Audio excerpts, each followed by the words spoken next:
This is Book of Genesis, chapter 4 and verse 1, and it reads, And Adam knew Eve, his wife, and she conceived and bare Cain, and said, I have gotten a man from the Lord. Verse 2, And again she bare his brother Abel, and Abel was a keeper of sheep, but Cain was a tiller of the ground.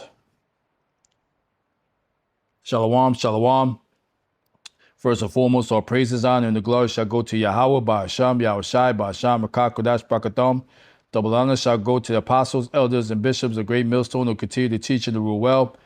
Shalom to the Akims of great millstone who continue, and like-minded camps and individuals who continue to teach and to rule well, who continue to be out on the highways and byways, risking their lives for the greater good. And also shalom to the sincere Akwats who are continuously learning in silence as the Holy Scriptures have commanded for you to do so. This is Azariah Gabar, representing the King's Coming channel, back at it with another lesson for edification purposes, all right?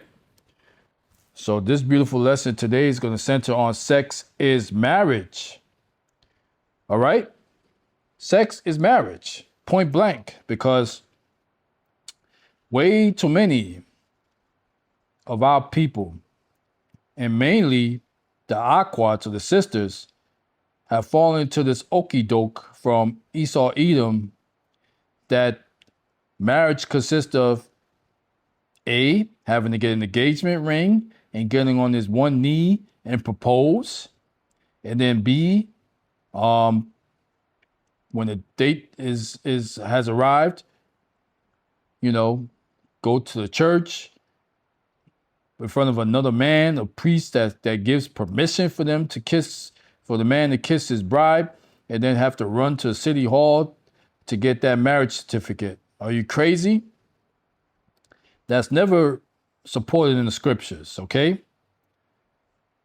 And to me, I always said this for many, many years. Engagement to me is when particularly the sisters, so the Akwats, they'll say, well, to me, I'm thinking of marrying you, but let me just make sure that I don't find someone else out there that's going to be more suitable for me, all right? To me, that's what that is, because it won't apply to the man, because remember, Isaiah 4 and 1, you got 7 women to 1 man, all right?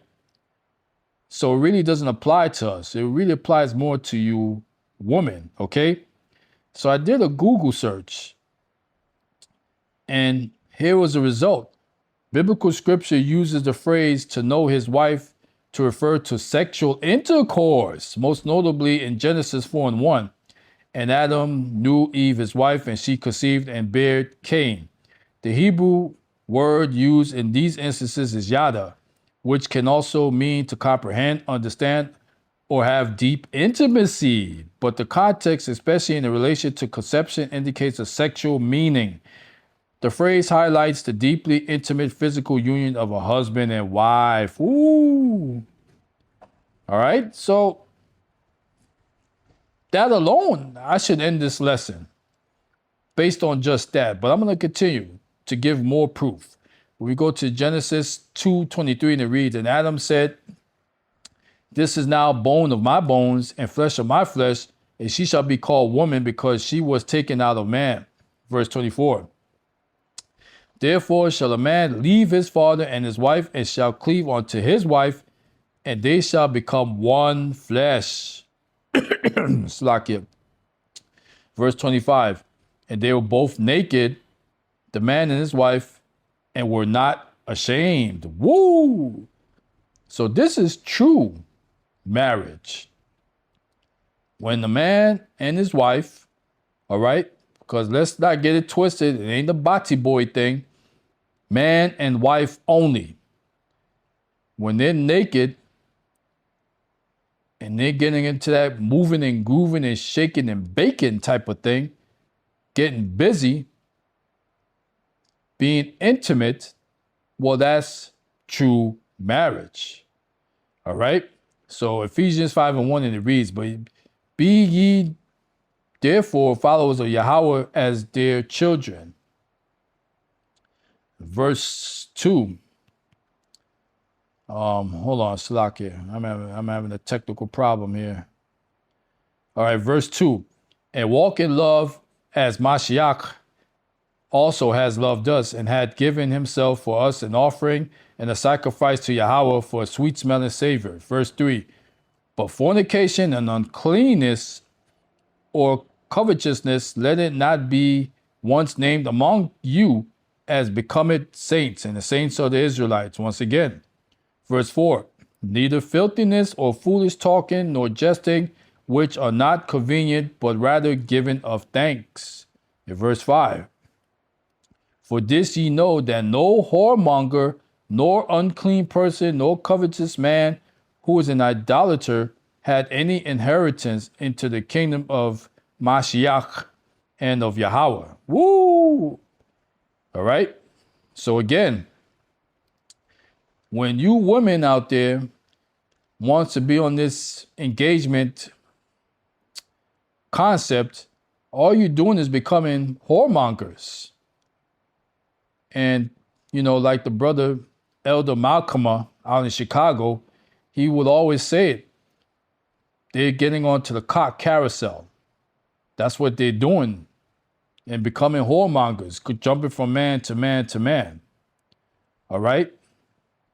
So we go to Ephesians 5:30 this time. It says, for we are members of his body, of his flesh, and of his bones. Verse 31. For this cause shall a man leave his father and mother and shall be joined unto his wife, and they two shall be one flesh. Woo! So again, the one flesh concept. So here's a real clear cut. When we go to the book of Matthew 19:1, and it involves the bill of divorcement, and it reads, and it came to pass that when Yahushua had finished these sayings, he departed from Galilee and came into the coast of Judea beyond Jordan. Verse 2. And great multitudes followed him, and he healed them there. Verse 3. The Pharisees also came unto him, tempting him, and saying unto him, is it lawful for a man to put away his wife for every cause? Verse 4. And he answered and said unto them, have ye not read that he which made them at the beginning made them male and female? Verse 5, it said, for this cause shall a man leave his father and mother and cleave to his wife, and they twain shall be one flesh. Verse 6, wherefore there are no more twain but one flesh. What therefore Yahweh had joined together, let no man asunder. Verse 7, they say unto him, Slakia, why did Moses then command to give a writing of divorcement and put her away? Verse 8, he said unto them, Moses, because of hardness of your hearts, suffered you to put away your wives, but from the beginning it was not so. Verse 9, and I say unto you, whosoever shall put away his wife, except it be for fornication, and shall marry another, committed adultery. And whoso married her which is put away doth commit adultery. Verse 10, here's a point. His disciples said unto him, if the case of the man be so with his wife, it is not good to marry. Woo! It's not good to marry. All right? Because Paul says something similar in the book of Corinthians, okay? That, you know, it's not good to marry if you're not going to continue to be a servant of Yahushua Mashiach, because then your wife is going to become a distraction and even detrimental, okay?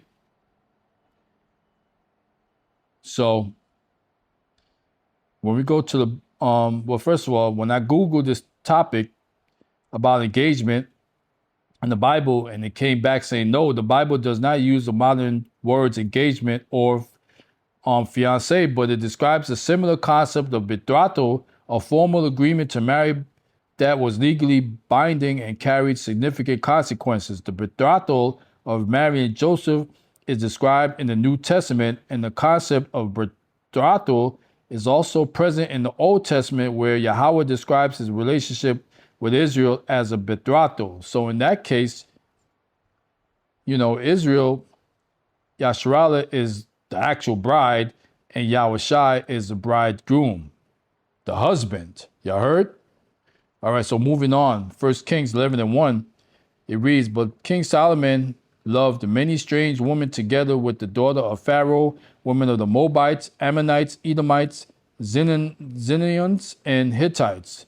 Verse 2, And the nations concerning which the Lord said unto the children of Yasharallah, Ye shall not go in to them, neither shall they come in unto you, for surely they will turn you away your heart after their God. Solomon cleave unto these in love. Woo! So again, ye shall not go into them. All right? Again, that's sex. Equating to marriage. Okay? Simply put. All right? Sex is marriage, going into a woman. That's it. Verse 3, And he had 700 wives, princesses, and 300 concubines, and his wives turned away his heart.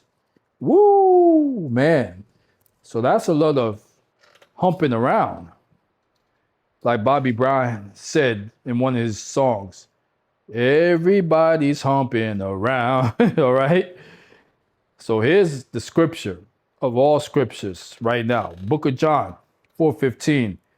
And this is regarding Yahushai coming across a woman, and it reads, The woman said unto him, Sir, give me this water, that I thirst not, neither come hither to draw. Verse 16.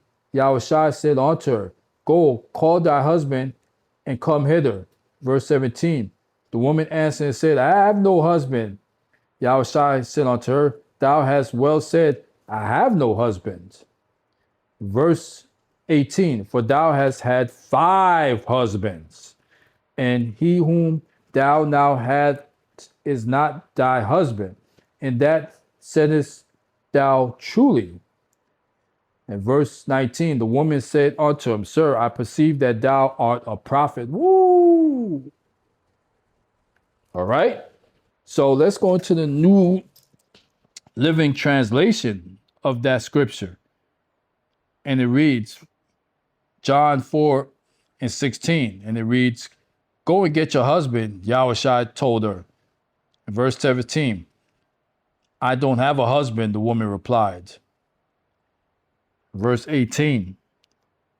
Yahushua said, You're right, you don't have a husband. Verse 18. For you have had 5 husbands, and you aren't even married to the man you're living with now. You certainly spoke the truth. In verse 19, Sir, the woman said, You must be a prophet. Woo, woo, woo, woo. All right. So that is a clear and heavy cut to this nonsense of having to get engaged and, going in front of a damn priest. And this is what kills me. He talks about, I now give you permission.